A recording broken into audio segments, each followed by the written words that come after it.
Husband whose childhood sweetheart died from cancer reveals surrogate will carry their baby.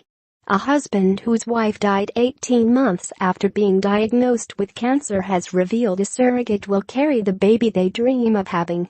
In June, Jake Oates was forced to say goodbye to childhood sweetheart Emmy, who died from thyroid cancer, before she could fulfill her wish of being a mom. Jake has revealed he now plans to raise the baby that the love of his life desperately wanted, with the help of a surrogate. The Mirror reported Jake saying, "Having a part of Emmy would be the best thing ever. I know how much she wanted to be a mom." Before she passed away, doctors were able to create 9 viable embryos with Emmy's eggs and Jake's sperm. Tragically, Emmy thought she was already going to be a mom, as the first of the embryos was successfully implanted into their surrogate before she passed away. Former school friend of Emmy's Liz Begg offered to carry their baby after reading an emotional post by Emmy on her blog. Emmy passed away in June, and just days afterwards, it was discovered that the pregnancy was ectopic and wouldn't survive.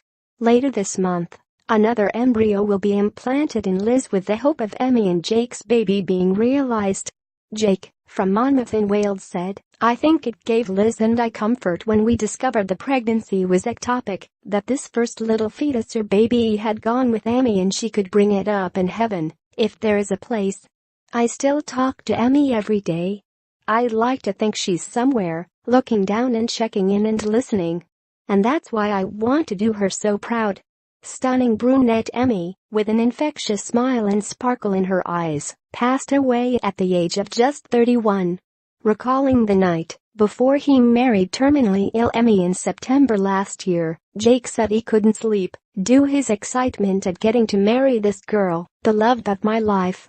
On what would have been the couple's first wedding anniversary, he wrote on Facebook, "There wasn't a day that went by when we were together that I didn't pinch myself. Why someone like you would choose someone like me? But I'll be forever grateful that you did. We made the best team. Miss you more than ever, my gorgeous girl." The couple first met when they were just 11 years old. When they were 16, the teenage lovebirds bit the bullet and made it official, calling each other boyfriend and girlfriend.